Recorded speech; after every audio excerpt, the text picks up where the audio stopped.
सबसे पहले तो धन्यवाद आपका, इतनी मात्रा में यहाँ इकट्ठा हुए।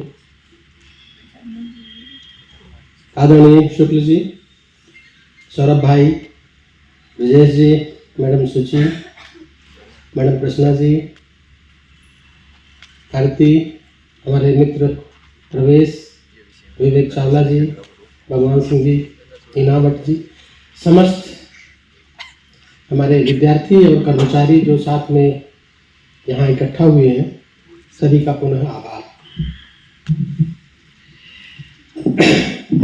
मेरे लिए वाकई ये बहुत पल है।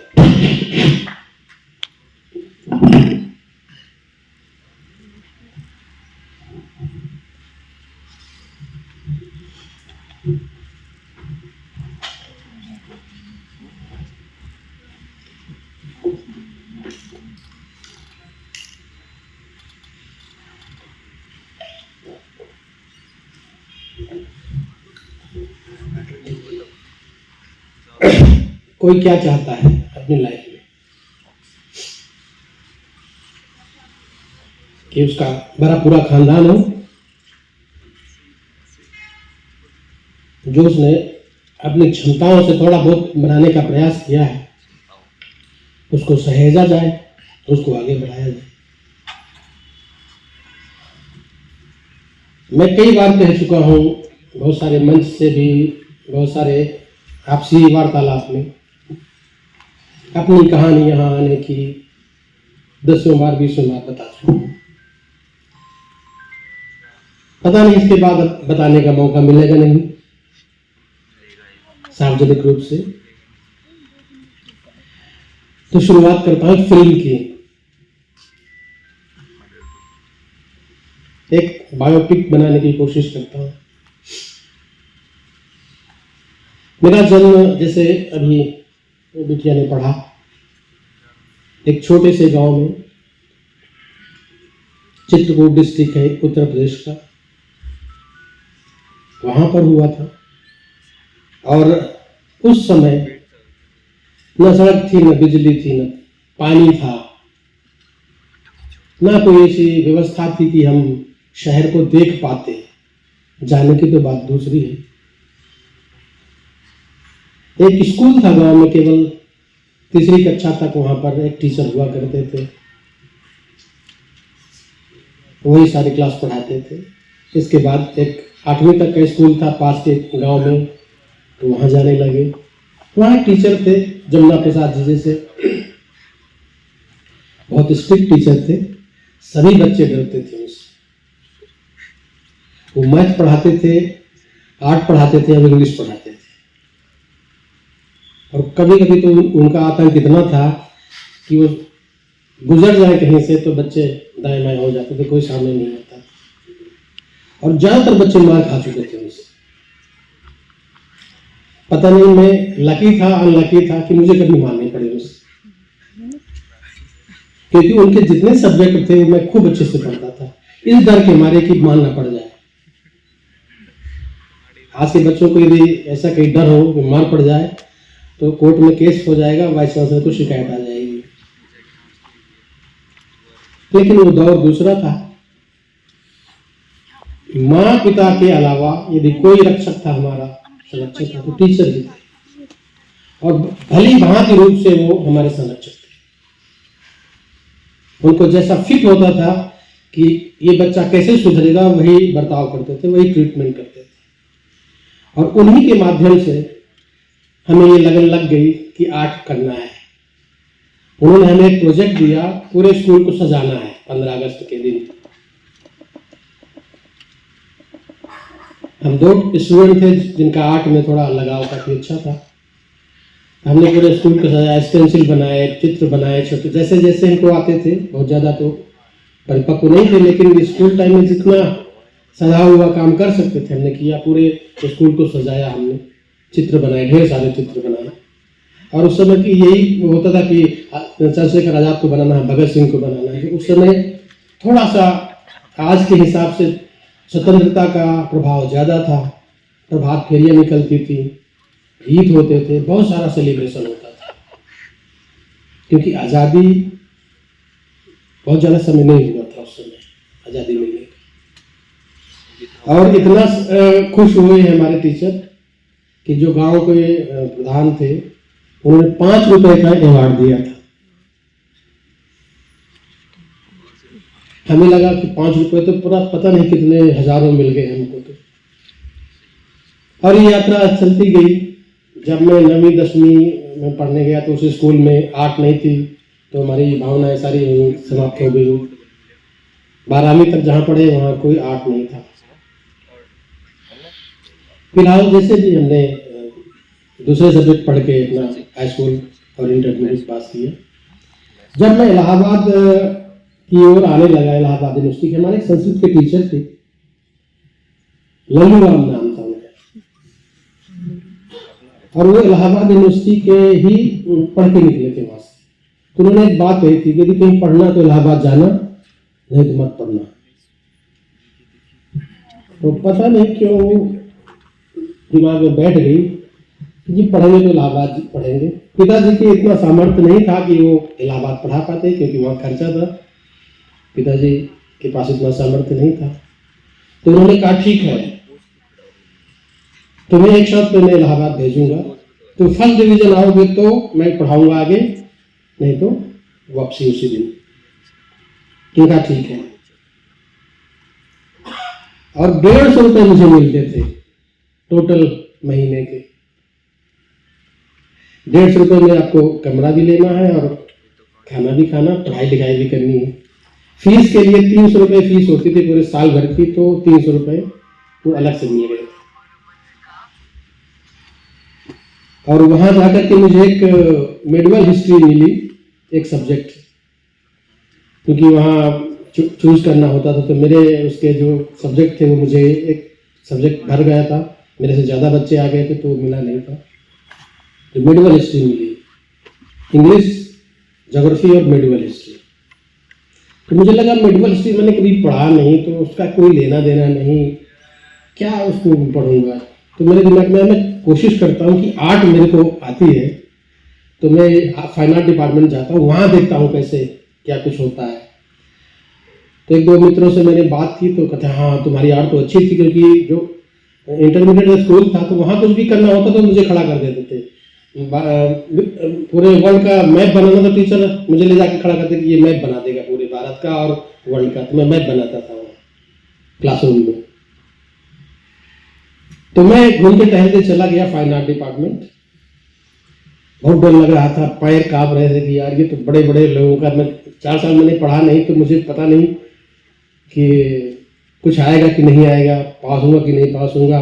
और एक ये कंडीशन थी कि फेल हो गया तो पिताजी ने वापस बुला लेना है। तो वहाँ हमारे एक टीचर थे आर.के. विश्वकर्मा जी। उस डिपार्टमेंट में खासियत ये थी कि करीब 60-70 लड़कियां थी, लड़के 4-5 थे। तो आनंद को पता है, इलाहाबाद यूनिवर्सिटी में पुरानी बिल्डिंग है, वो दरभंगा हाल में हमारी क्लास चलती थी। और जब मैं गया कि मुझे सर ये पढ़ना है, तो कहते फाइन आर्ट लेना चाहते हो? तो कहा यस सर। लाओ लाओ लाओ अपना एडमिट कार्ड लाओ। मतलब उनको चाह थी कि एक लड़का तो फंसा, आ जाओ। सारी लड़कियां हैं यहाँ पर, तो एक लड़का आया है तो आ जाओ। उन्होंने तुरंत मेरा क्या कटवाना चाहते हो? मैंने कहा मेडिवल हिस्ट्री। ये मेडिवल हिस्ट्री काट के तुरंत उन्होंने चित्रकला लिख दिया, जाओ अब कल से क्लास में आना। मेरे लिए तो ये अद्भुत था कि जो चीज मांगो आप वो मिल जाए। और तब से मैंने शुरू किया, सबसे पीछे बैठता था, क्योंकि सब बहुत पढ़े लिखे बच्चे आए थे कि उन्होंने +2 में किया हुआ था। तो मैं सबसे डरता था कि मैं इतना खराब बनाऊंगा कि सब मुझ पर हंसेंगे। और इसके बाद एक लड़का था, मोहम्मद था, उसकी आर्ट बहुत अच्छी थी। तो मैंने उसको देखा, मैंने कहा ये सबसे अच्छा करता है। तो मैं उसके पास गया कि बता दे मुझे भी कैसे करना है। तो बड़ा खुश हुआ कि कोई जो है लड़का जो है मेरे पास सीखने आ रहा है। तो उसको लगा कि हाँ टीचर से न पूछ के मेरे से सीख रहा है। तो उसने मुझे 2-3 चीज़ें बताई, ऐसे ऐसे करना सर। मैंने करना शुरू किया और आपको यकीन नहीं होगा कि उसी वर्ष मेरी 2nd पोजीशन थी।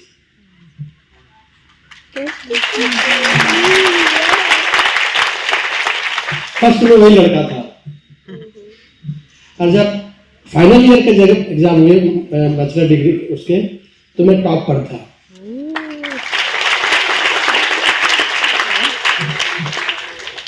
ये यात्रा चलती गई, मास्टर डिग्री हुई, फिर यूजीसी ने लागू किया नियम कि आपको कॉलेज में यूनिवर्सिटी में कहीं जाना है तो आपको नेट पास होना चाहिए। ये 88-89 की बात है, इंट्रोड्यूस हुआ था उसी समय नेट। और मैं उस समय मास्टर डिग्री के फर्स्ट ईयर में पास कर चुका था, सेकेंड ईयर में था। तो सबको चाह होता है कि हम यूनिवर्सिटी में प्रोफेसर बनेंगे, चलो ये तैयारी करते हैं, ऐसा करते हैं वैसा करते हैं। तो हमने भर दिया वो फॉर्म। और उस समय नेट के जो एग्जाम होते थे तो माइनस मार्किंग होती थी। तो ये भी डर था कि यदि आपने एक सही किया है, एक गलत किया तो 0। लेकिन इत्तेफाक रहा है, जो भी कहिए किस्मत रही, वो मैंने पास कर लिया फर्स्ट अटेम्प्ट में। और यूपी का सबसे पहला फाइन आर्ट में नेट नहीं था।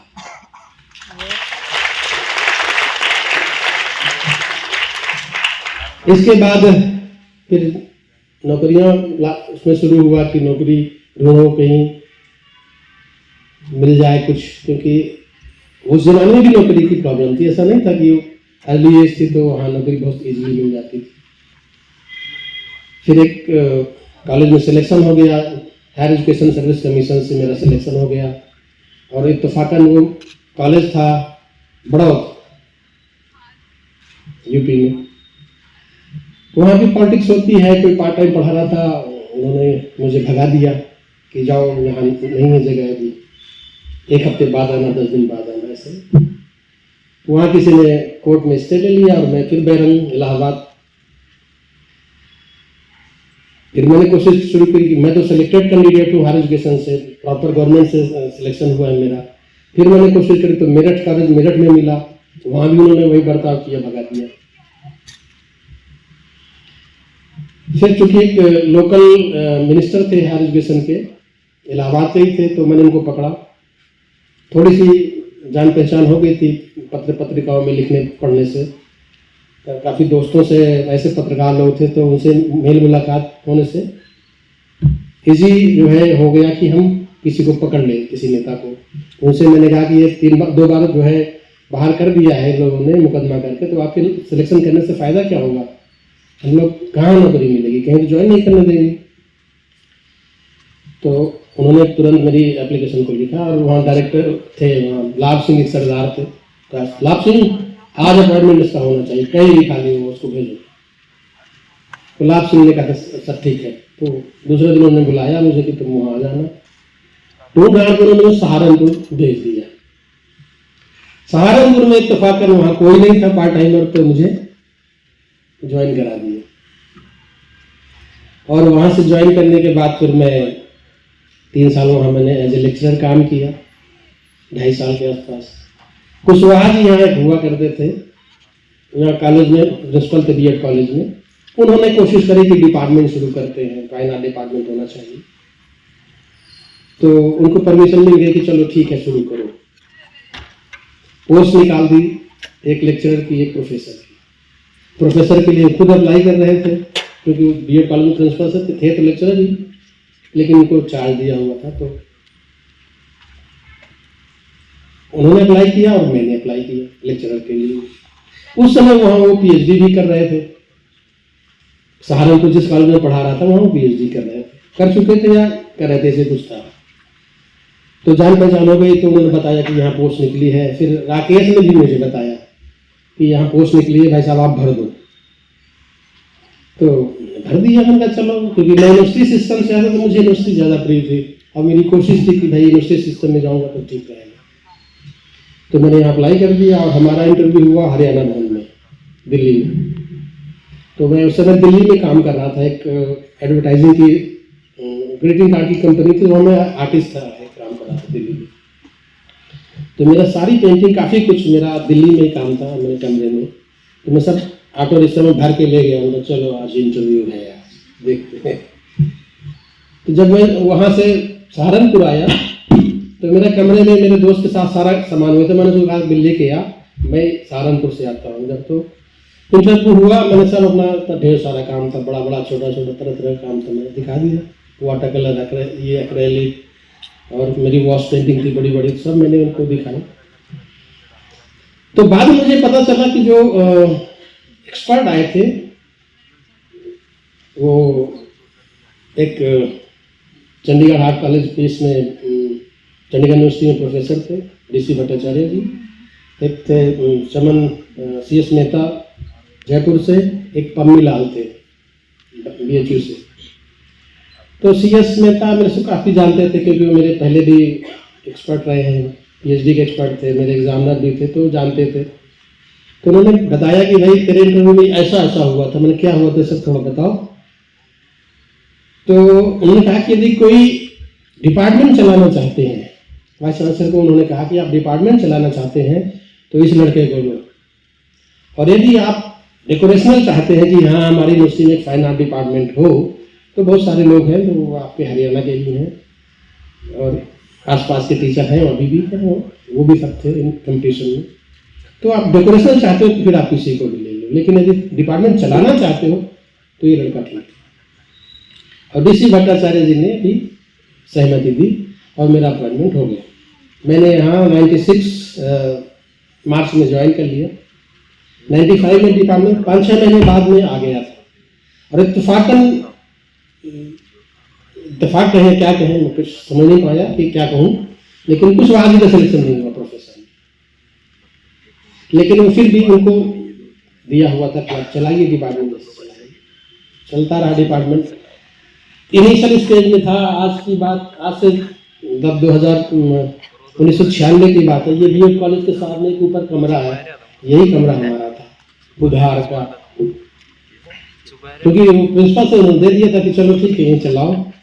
बाद में प्रिंसिपल से हट गए, तो उषा मैडम आ गई, तो उन्होंने निकाल बाहर कर दिया इनको सबको।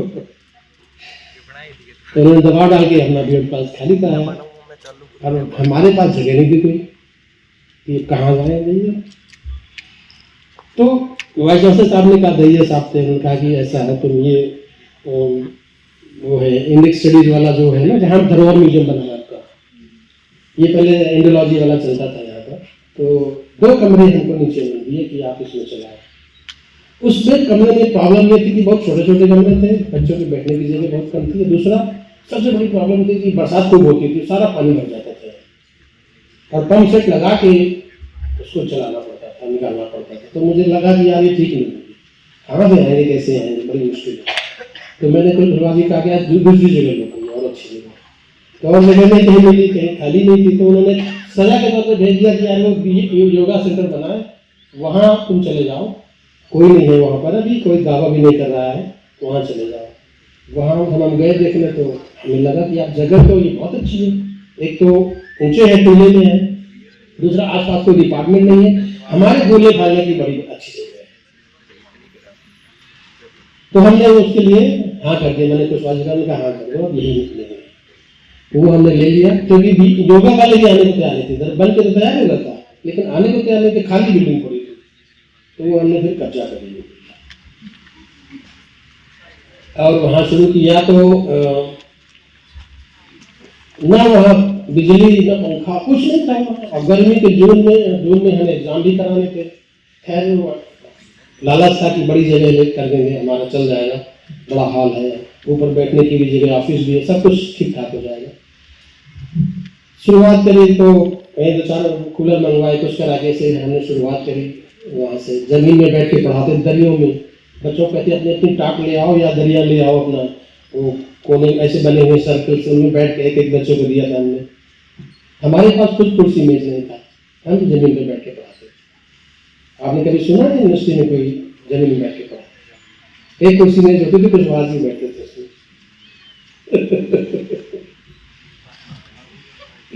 बड़ी मजेदार लाइफ है।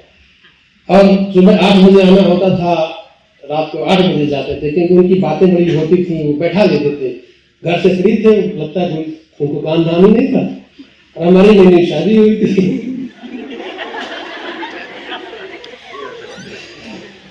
तो बड़ा कष्ट होता था कि यार 8 बजे तक फालतू बैठे, गप मारना, चाय पियो भाई साहब, 1-2 लोगों को बुला लेते थे, गप मारते।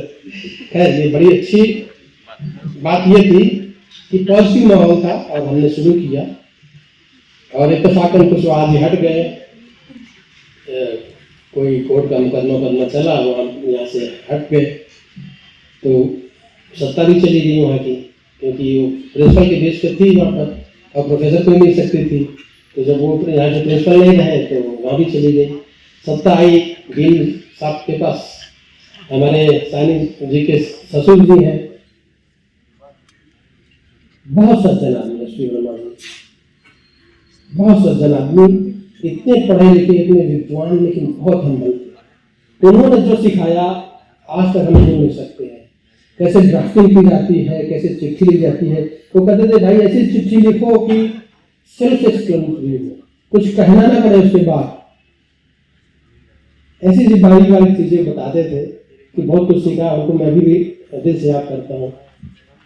फिर उनका टर्न पूरी हुई, अमर सिंह जी आए, संस्कृत के आपके मैडम, सब लोग उनसे डरते थे, बहुत कड़क टीचर थे, सभी डरते थे। हमने डरते डरते कहा सर आपके पास आएगी, आप प्लीज मना नहीं करना। कहते क्या आएगी? मैंने कहा आपके पास चेयरमैनशिप आएगी। कहते क्यों? मैंने कहा आप भी नहीं सुनिए।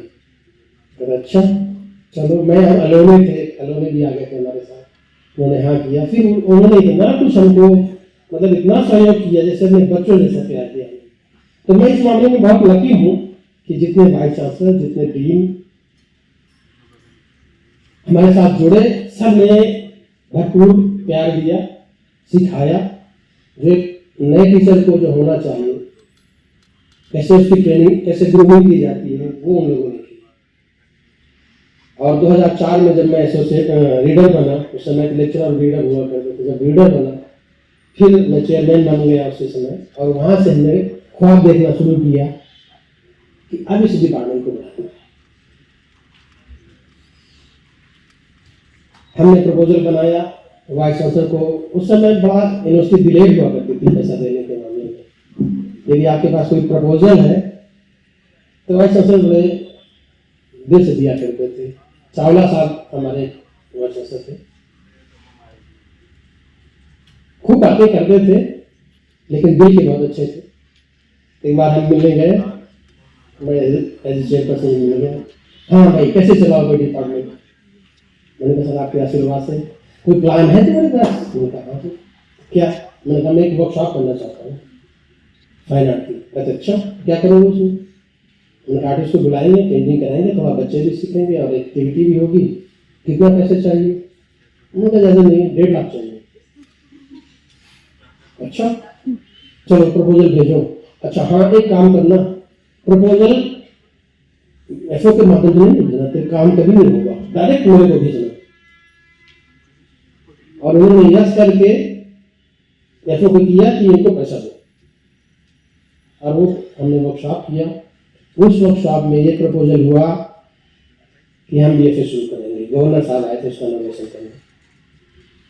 गवर्नर साहब ने से हमने हामी भरवाई कि हाँ बीएफए शुरू करना है। गवर्नर परमानंद जी थे, बाबू परमानंद जी, शुरू करिए। और तब से बीएफए शुरू हुआ। 4 साल का बीएफए। टीचर बहुत कम थे, धीरे धीरे हम लोग पढ़ाते थे। पूरे 2 पार्ट टाइम लगाया, कुछ ऐसे लगाया। जया भी उस समय, फिर इन लोगों से हम लोग बुलाया, इन लोगों को नए नए बच्चे जुड़े। ये सब गुरचरण, पवन, ये सब हमारे विद्यार्थी हैं। इसीलिए कहता हूँ बड़ा बुरा खानदान है। इसमें ज्यादातर जो टीचर है इस समय या तो मेरे स्टूडेंट हैं या तो मेरे लगाए हुए हैं। बीएफए शुरू किया हमने, फिर एमएफए किया। इस दौरान पहले पीएचडी भी शुरू हो गई थी। तो ये हमारा दायरा जो हमने एक कमरे से शुरू किया था, बीएड कॉलेज शुरू किया था, इत्तेफाकन बीएड कॉलेज के पास ही आ गए। बस इतना बड़ा डिपार्टमेंट हो गया। 10 बच्चों के लिए मारा मारी होती थी एडमिशन के लिए। कोई फाइन आर्ट पढ़ना नहीं चाहता था हरियाणा में। मैं जब भाई वर्कशॉप में जाता था, मेरे को लोग कहते थे अरे हरियाणा में फाइन आर्ट भी होती है क्या? इतना बदनाम था हरियाणा। एमबीएससी रोहतक में मास्टर डिग्री चला रहे थे, लेकिन उनके लिए भी अकाल था बच्चों का। बच्चे बहुत कम मिलते थे। और जब हमने BFA शुरू किया तो सबसे बड़ा हमारा डर यही था कि हम शुरू तो कर रहे हैं, बच्चे आएंगे कि नहीं। लेकिन किस्मत की बात देखिए कि बच्चे की कभी कमी नहीं थी। जब हम BFA शुरू किए हमेशा बच्चे भरे रहे और एक्सेप्टेंस में था हमारा कोर्स। पैसे भी हमने खूब लिए थे, 20,000 से लगभग हमने शुरू किया था उस समय। 20,000 या 10,000 से कुछ था याद नहीं मुझे, लेकिन ऐसे तो बहुत छोटा उस समय बड़ा अमाउंट लगता था कि क्योंकि हमारी तनख्वाह ही 5,000 रुपये होती थी, 5-6 हज़ार रुपये ज़्यादा सैलरी नहीं थी। और डिपार्टमेंट बढ़ा, नए टीचर जुड़े। आज हमारे पास 9 रेगुलर टीचर हैं और कंट्रेक्चुअल कुल मिला के एक समय तो ऐसा था कि 25 टीचर हमारे पास थे पार्ट टाइम सब मिलाकर। जहाँ 10 विद्यार्थी ढूंढना मुश्किल थे, आज करीब 350 विद्यार्थी हैं।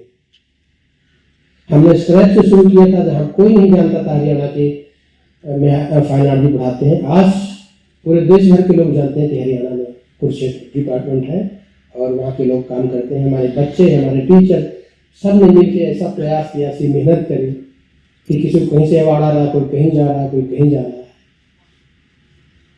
किसी कोई स्कॉलरशिप मिला, किसी कोई नेशनल अवार्ड मिला है। ये उपलब्धियां आप सबकी हैं और मेरा आग्रह ये है, ये नहीं कि मैं रिटायर हो रहा हूं इसलिए ज्ञान बांट रहा हूं। जब आप वाकई दिल से आप चाहेंगे ना कि मुझे ये काम करना है, तो आपकी सारी बाधाएं खत्म हो जाएंगी।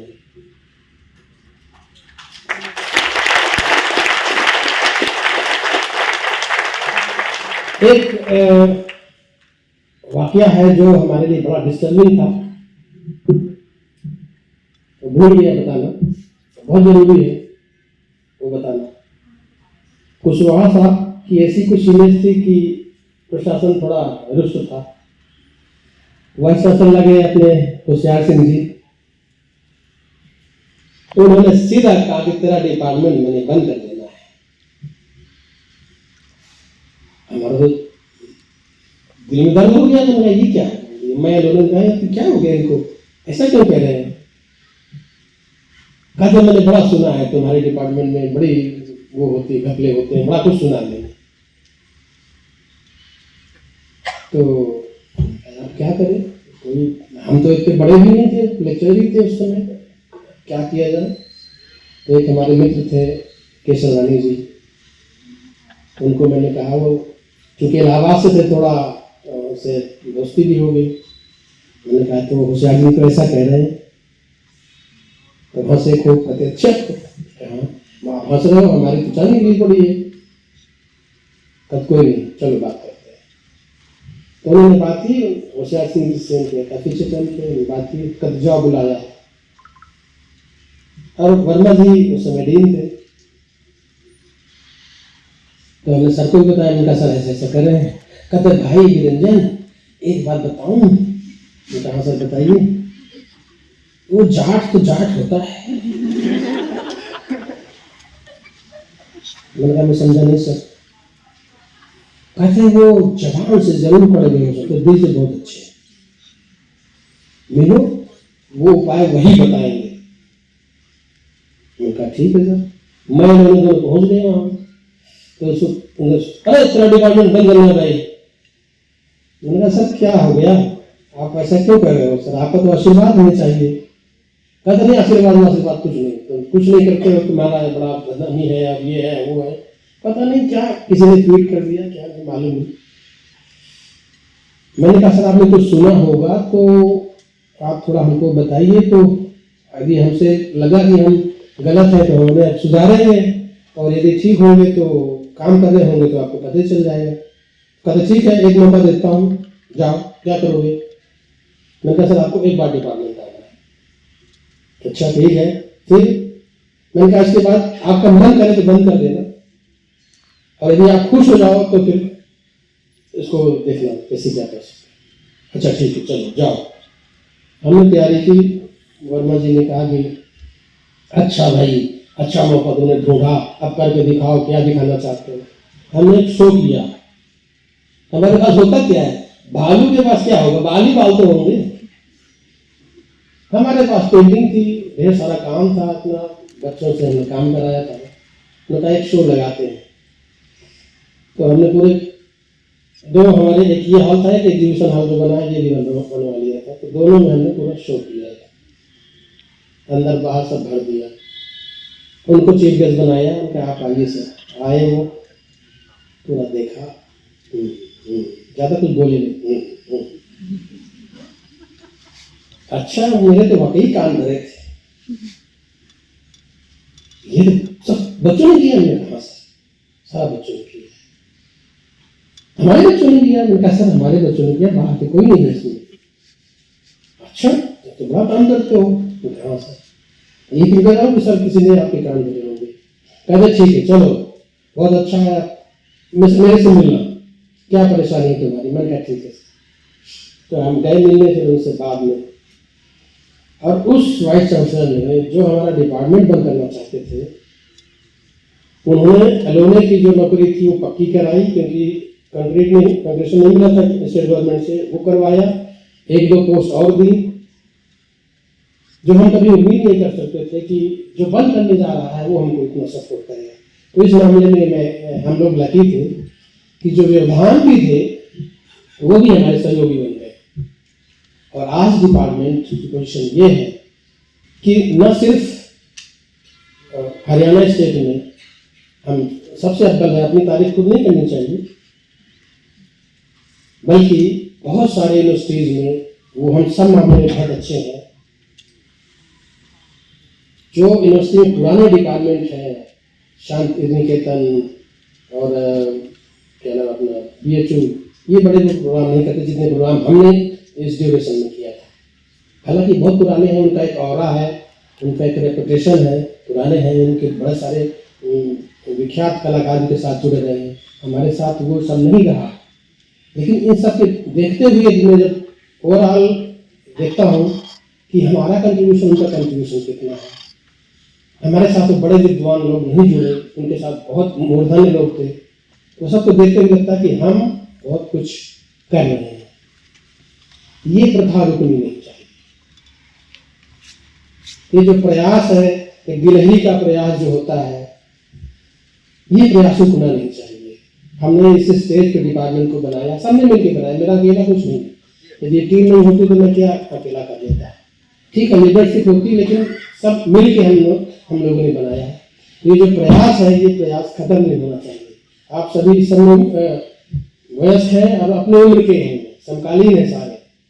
हो सकता है कभी ऐसी स्थितियां है कि हम क्यों करें, ये तो हमको डिक्टेट कर रहा है, ये तो हमारे साथ का है, हमसे जूनियर है, हमसे सीनियर है, ये बातें नहीं आनी चाहिए। एक पद है चेयरमैन है, उसको जिम्मेदारी दी है तो वो करेगा, और सबका ये फर्ज बनता है कि उसको सब लोग सहयोग करें। वो आज गुलशरण है, पवन है, मोनिका है, कोई भी XYZ बनेगा, आप लोगों में से कोई बनेगा, तो इस सबकी जिम्मेदारी है कि उसको उसके अपने हाथ दें, अपने साथ उसको संपूर्ण रूप से जो क्रियान्वयन करना चाहता है, जो कार्यक्रम वो करना चाहता है उसको करें। बच्चों के प्रति आपकी बड़ी जिम्मेदारी है। यदि लगन से बच्चों से काम नहीं कराए तो वही बच्चे आपके खिलाफ भी हो जाएंगे। तो इसलिए सबसे हमारी पहली जिम्मेदारी हमारे बच्चे हैं, उनके लिए हर तरह की सुविधाएं, उनकी परेशानियां, उनको समाधान करना, ये हमारी जिम्मेदारी है। उनकी क्लासेस लगे, उनको अवेन्यूज मिलेंगे कि हमारे फील्ड में बहुत सारी ऐसी चीजें हैं कि पैसा कमाना भी शुरू हो जाता है जल्दी से, और बहुत सारे एग्जीबिशंस, मान सम्मान भी मिलने लगता है। तो वो सब मौके हमारे बच्चों को मिलने चाहिए। हम कोशिश करते रहे कि जो गवर्नमेंट की स्कॉलरशिप्स आती हैं, इससे कुछ होता है, हम उनको दिलवाएं, उनके लिए कहें कि भाई हमारे बच्चों को ध्यान रखें। ये सब प्रयास भी होने चाहिए। किसी का भी कहीं से संबंध है, क्योंकि बहुत सारी चीज़ें प्रयास से ही होती हैं, अपने आप में होती हैं। बहुत ब्रिलियंट बच्चा होगा तो निकल जाएगा, लेकिन पूरे भारत भर में से सिलेक्शन होना है तो आपके बच्चों का भी होना चाहिए। हमने कोशिश करी है कि हमारे जैसे बहुत सारे बच्चों को नेशनल अवार्ड मिला है। सर आपने नाम लिया गुरदीप धीमान का, वो हमारा स्टूडेंट है, ये पेंटिंग मैंने यहीं से किया, उसने मेरे अंदर नहीं किया। तो ऐसे बच्चे निकलते हैं तो हमारा भी एक सीना फूलता है कि हमारे बच्चे हैं जो फील्ड में जाके काम कर रहे हैं, इतना अच्छा काम कर रहे हैं। हेम चटर्जी डीन है हमारे शिमला में, वो हमारे यहाँ के विद्यार्थी हैं। तो ऐसे बहुत सारे लोग निकल रहे हैं, जा रहे हैं, धीरे धीरे और जाएंगे। मेरे साथी हैं जो नॉन टीचिंग के बैठे हैं यहाँ पर। रामेश्वर बहुत पुराना है, एक ज्ञान था। जब मैं लेक्चरर था तब इनको लाए थे हम लोग, और तब से ये डिपार्टमेंट में है। सब इन लोगों ने सहयोग किया है। नॉन टीचिंग बहुत कुछ वाकई। अभी पवन ने कहा कि सब अस्थि पंजर है, यदि ये पूरा काम नहीं करेगा तो पूरा डिपार्टमेंट काम नहीं करेगा। वाकई सबका सामूहिक प्रयास है जब एक डिपार्टमेंट अच्छा बनता है। उसमें विद्यार्थी योग में शामिल है। विद्यार्थी ये ना समझे कि हमें डिग्री लेने के लिए आए हैं और इसके बाद डिग्री लेके फर्स्ट डिवीजन लेके चले जाएंगे, कहीं नौकरी करेंगे ना। ये डिपार्टमेंट आपका है, सबसे ज्यादा आपका है, क्योंकि आपके बिना ये डिपार्टमेंट कुछ भी नहीं है। विद्यार्थी नहीं है, अच्छे विद्यार्थी नहीं है, अच्छा काम करने वाले नहीं है, तो टीचर क्या करेगा? सैलरी लेके घर चला जाएगा? क्या ये जिम्मेदारी है? वो तो एक दूसरा कर्मचारी भी वही काम करता है। टीचर की जिम्मेदारी सबसे ज्यादा बच्चे ही है। तो मैं आग्रह करूंगा सबसे कि सभी लोग सामूहिक रूप से संलग्न होकर काम करें और इस डिपार्टमेंट को जहां हमने छोड़ा है उससे आगे ले जाने का काम करें, उससे कहीं कम काम ना करें।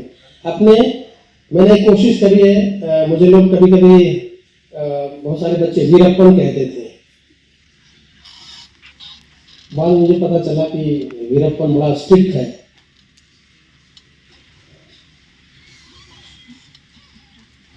पहले तो हंसी आई ये बाबू का नाम कितने लिए, लेकिन कुछ समय के विद्यार्थी भी हैं, उनमें गुजरान पवन के जो हम 9 बजे डंडा लेके खड़े होते थे।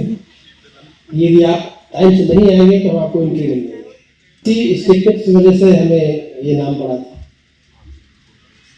लेकिन यही लोग सब कामयाब होकर के बाद में कहते हैं कि सर ये आप नहीं किए होते ये तो बड़ा मुश्किल होता हमारे लिए। हम लोग फ्री होते और डिग्री लेके मस्त होके चले जाते नमस्ते करके। आपने इतना टाइम लगा के जो हमने इतना काम किया है, ये हमारे लिए एक खजाना है जो हमने अर्जित किया है उस दौरान। और इतने घर से बात नहीं बनती। एक टीचर बनते हैं, मैंने ये प्रयास हमेशा किया है कि आप मात्र टीचर न रह जाए। आप आर्टिस्ट हैं, आपका इस क्योंकि आप कुछ अर्जित करेंगे फील्ड में तो आपकी रेपुटेशन आपके बच्चों पे ज़्यादा बनेगी कि मेरा टीचर ये कर रहा है तो मुझे ये उससे ज़्यादा करना है। मेरे टीचर को यहाँ सिलेक्शन हुआ है, यहाँ अवार्ड मिला है, तो बच्चों का भी लगता है। आप बानी को देखो कितने नेशनल इंटरनेशनल इवेंट करता है और उसके बच्चे भी उसमें प्रोग्राम में बैठते हैं। तो ये टीचर जितना काम करेगा बच्चा उतना इंस्पायर होगा। तो मैंने कभी भी ये कोशिश नहीं करी कि कोई टीचर काम ना करे। हालांकि जब मैं कुशवाहा जी के टाइम में जब मैं काम करता था तो वो डिमॉन्स्ट्रेशन करने से भी रोकते थे। देखो डॉक्टर साहब अपना प्रैक्टिस कर रहे हैं। तो मेरे हिसाब से यदि हम बच्चे को बताएंगे नहीं कि आँख कैसे बनती है, उसका डिमॉन्स्ट्रेशन नहीं करेंगे, पैर कैसे बनता है, पोर्ट्रेट कैसे बनता है, हम बताएंगे नहीं तो बच्चा क्या सीखेगा। वो कलर मिक्सिंग जो तत्काल जो बच्चे को देखता है कि कलर मिक्स करके बच्चा कैसे जो है अडॉप्ट करेगा, उसको कैसे बनाएगा, तो वहाँ बहुत जरूरी होता है। लेकिन हमने कोशिश करी कि आप अपना काम करें, साथ साथ बच्चे का भी काम करें। तो ये पढ़ाने की जो तकनीक है, ये विजुअल आर्ट में, म्यूजिक में, अब म्यूजिक वाले का देखो तुम गाते ना बताओ, बस उनको दे दो कि ये राग लगते हैं, सुर लगते हैं, ये राग अपने आप गा लो। ऐसे कैसे घराना कैसे बनेगा, टेक्निक कैसे आएगी? तो कोई रोके म्यूजिक को गाने से तो मुझे लगता है फिर वो तो जस्टिफाइड नहीं है। दूसरी बात, हमने पढ़ाने के अलावा ये कोशिश करी कि अपना विकास भी न रुके। नहीं, मैंने बहुत सारे यूनिवर्सिटीज के डिपार्टमेंट देखे हैं, एक बार टीचर लगता है फिर कुछ नहीं करता है, सेरेमोनियल पेंटिंग करता है। कोई अच्छा वर्कशॉप में भेजना है तो या कहीं एग्जीबिशन में भेजना तो वो पेंटिंग करेगा। स्वांतः सुखाय अपनी पेंटिंग नहीं करेगा। अपने दिल से जो निकलता है, जो एक्सपीरियंस है, जो आपका अनुभव है, आपका दिल प्रेरित करता है कि मुझे ये बनाना है, कभी कुछ एक्सपेरिमेंट करना है, तो आप दिल से नहीं करेंगे, हमेशा नहीं करेंगे, यदा कदा करेंगे, तो ना आपकी प्रैक्टिस जमी रह पाएगी। म्यूजिक की तरह फाइन आर्ट भी है। यदि आपने रंग से दूरी बना ली बहुत समय, तो फिर आप अच्छा नहीं कर पाएंगे। देखना, समझना, ये सब पार्ट है पेंटिंग का, लेकिन करना भी पार्ट है। केवल देखना समझने में से काम नहीं चलेगा। तो हमने अपने पढ़ने के साथ साथ देश भर की जितनी एग्जीबिशंस हैं, जितने वर्कशॉप्स हैं, नेशनल इंटरनेशनल, जो एक आर्टिस्ट अचीव करना चाहता है कि मेरा किनाले में सिलेक्शन हो, बिनाले में सिलेक्शन हो, देश में हो, नेशनल में हो, यहाँ हो, वो सब हमने अचीव किया है। यहाँ रहते, इतना करते, एडमिनिस्ट्रेशन होते, मैं यूनिवर्सिटी में सबसे ज़्यादा चेयरमैन रहा हूँ डॉक्टर साहब। लंबा समय था, करीब 18-19 साल का चेयरमैन में डिपार्टमेंट में। इतना यूनिवर्सिटी में कोई भी टीचर नहीं होगा। इस यूनिवर्सिटी में सब कुछ दिया है जो एक टीचर को मिलना चाहिए। एक एंट्री लेवल के टीचर पे आता है। और आप देखो, यहाँ से हम एसोसिएट प्रोफेसर बने, प्रोफेसर बने, सीनियर प्रोफेसर बने, डीन बने। मैं विदेश में वाइस रेक्टर था यूनिवर्सिटी के, जिसको प्रो वाइस चांसलर आप कह सकते हो। तो एक लेवल पे जो आप अचीव कर सकते हो, वो सब कुछ मौका मिला। यूनिवर्सिटी ने कभी मना नहीं किया इस बात के लिए कि आपको हम नहीं करने देंगे। तो सबका धन्यवाद दिल से, जिन्होंने शुरू से लेकर के जो चले गए वाइस चांसलर, उन सबको बहुत बहुत दिल से धन्यवाद। जिन्होंने सहयोग किया, जिन्होंने नहीं किया, उनका भी धन्यवाद। उनसे बहुत कुछ सीखने को मिलता है कि हमारी क्या कमियाँ थी कि जिससे हम सहयोग नहीं मिला, हमारी इतनी कमियाँ नहीं होंगी। जो टीचर्स, जो हमारे साथी, यहाँ पर बहुत सारे मेरे मित्र हैं। हम सब लोगों ने साथ साथ काम किया। भगवान सिंह जी ने, विजय भाई ने, तुलसी मैडम ने साथ साथ काम किया है। एक दौर था जो तानाजी का टाइम था, आपने देखा ही हुआ, तो सब क्रीम को ढूंढ लाते थे, उनसे काम करवाते थे। ये भी एक तरीका है कि अच्छे जो वर्किंग टीचर हैं उनको पकड़ के यूनिवर्सिटी में काम करवाना। और इसीलिए यूनिवर्सिटी ग्रो करती है कि कुछ डायनेमिक टीचर लीड लेते हैं, काम करते हैं। और इसी का प्रतिफल है कि हमारी यूनिवर्सिटी A++ हरियाणा में ये गौरव प्राप्त करना, पूरे देश में गौरव प्राप्त करना छोटी बात नहीं है। तो सब आप लोगों के, आप मित्रों की वजह से सब डेडिकेट होकर काम करते हैं। और मेरी सबकी शुभकामनाएं हैं सबके लिए कि बहुत अच्छे से जिए, बहुत अच्छे से रहें, काम करें। केवल टीचर बन के ही नहीं, आर्टिस्ट बन के भी काम करें। फील्ड में लिखने पढ़ने का कभी रुकना नहीं चाहिए, क्योंकि वो आपके प्रमोशन के लिए भी जरूरी है, और ना भी प्रमोशन हो उसके लिए भी। लिखने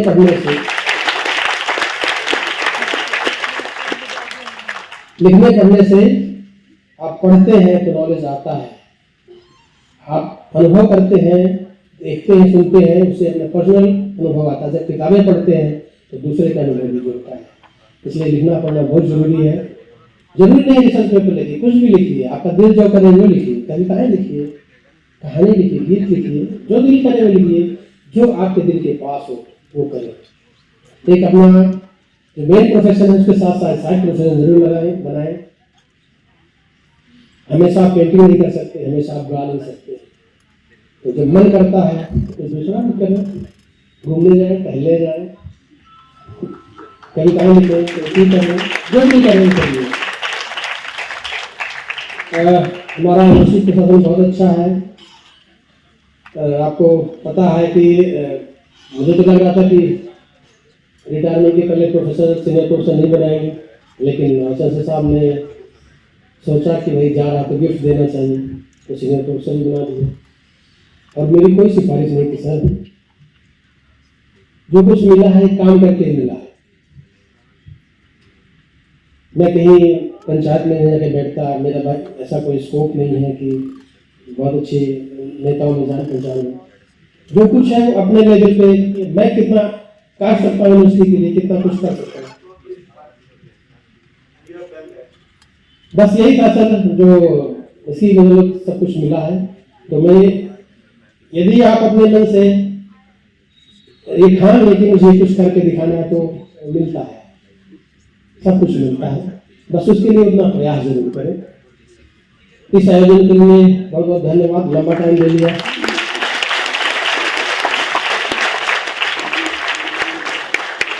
लेकिन ये पूरी कहानी नहीं बताता तो मुझे लगता है मैंने कुछ बताया नहीं, तो अधूरा सा रहता। तो ये बच्चों पे कोई किताब लिखेगा, कोई थीसिस लिखेगा, कोई कुछ लिखेगा, तो उनके लिए एक स्टोरेज है उनके दिमाग में। यदि कोई लिखेगा तो इतिहास तो लिखा ही जाएगा कहीं ना कहीं, और इतिहास में एक छोटा सा नाम तो हमारा भी आएगा। तो सभी लोगों का पुनः धन्यवाद। और मैं रिटायर तो हो रहा हूँ टेक्निकल टर्म पर, सिस्टम है रिटायर, लेकिन अभी तो बहुत कुछ करना है। अभी अब तो द्वार खुले हैं बाहर के, अब छुट्टी की कोई दिक्कत नहीं है, छुट्टी परमिशन की नहीं है। विदेश सिर्फ एक बार जा सकते हो, 2 बार जा सकते हो, ऐसी कोई दिक्कत नहीं है। अभी सर तैयारी है रसिया जाने के लिए अगले महीने।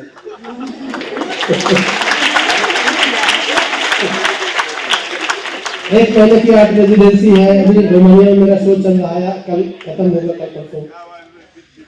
अभी 15 दिन वहां लगा के आया, तो अब मुझे लगता है ज्यादा चांसेस मिलेंगे, क्योंकि अब फंड खुल जाएंगे।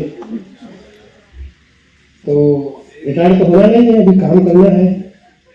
अब तो कोई ये भी कहने वाला नहीं। यहाँ एक बात जरूर कह दूं कि मैं सारा अपनी तारीफ अपने आप कर गया, मैंने ये किया, मैंने वो किया, ये ज्यादती होगी। मैं सब कुछ कर पाया क्योंकि मेरी पत्नी सहयोग करती रही। मैं घर से कोई लेना देना नहीं,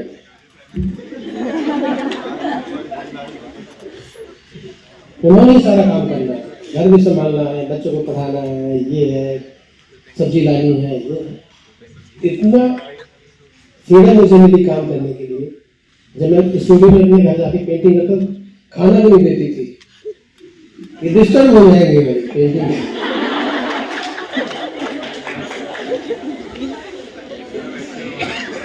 तो जब मुझे खुद भूख लगती थी तो मैं नीचे स्टूडियो से आता था कि चलो भूख लगी, चलो कुछ खाते हैं। तो ये मजाक की बात नहीं है, ये बहुत सीरियस बात है। यदि आपको आपके जीवन का पहिया यदि आपको साथ साथ नहीं लेता है तो आप काम नहीं कर सकते। मेरे यहाँ पत्नी भी है, मेरे बच्चे भी हैं। एक बच्चा मेरा बैंक ऑफ अमेरिका में काम करता है, एक ने यहीं से BFA किया है अपने डिपार्टमेंट से, मास्टर डिग्री किया है डिज़ाइन में। दोनों कुछ न कुछ कर ही रहे हैं, तो ऐसे ही मुझे कोई चिंता नहीं है। जब हमने गांव से लेकर के यहाँ तक का सफर तय किया है तो वो तो शहर से शहर तक तय करना हमको कर ही देंगे। सभी को पुनः धन्यवाद।